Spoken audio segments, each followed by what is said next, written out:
জান্নাতে যারা ঢুকবে তাদেরকে রেশমের তৈরি পোশাক দিয়ে পোশাক বানিয়ে দেওয়া হবে।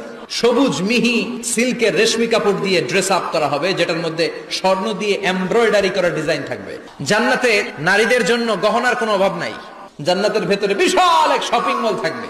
প্রতি শুক্রবারে ডানে বায়ে সামনে পেছনে সব জায়গা থেকে ভন ভন করে মৌমাছির মতো জান্নাতীরা ওই শপিং মলে শপিং করতে আসবে।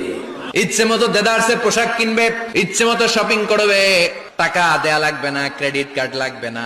এবার জান্নাতের আবহাওয়া সম্পর্কে জানি। জান্নাতের ভেতরে জান্নাতীরা সূর্যের প্রচন্ড তীব্রতাও পাবে না, আবার শীতের কারণে কষ্টও পাবে না। দুইয়ের মাঝামাঝি চমৎকার আনন্দ ঘন নাতিশীতোষ্ণ একটা পরিবেশ আমি জান্নাতে করে দিয়েছি। পুরুষদের জন্য আল্লাহ তাআলা জান্নাতের হুরদের ব্যবস্থা করেছে। সুন্দরী, রূপবতী, সুভাষিনী, অশুভম বর্ষা, মেঘ কালো কেশ, দেখলে পাগল পাড়া হয়ে যাবে জান্নাতীরা। জান্নাতীদের কোনো দাড়ি গজাবে না। সব জান্নাতি লোকদের বয়স হবে 33, আর লম্বায় হবেন আপনার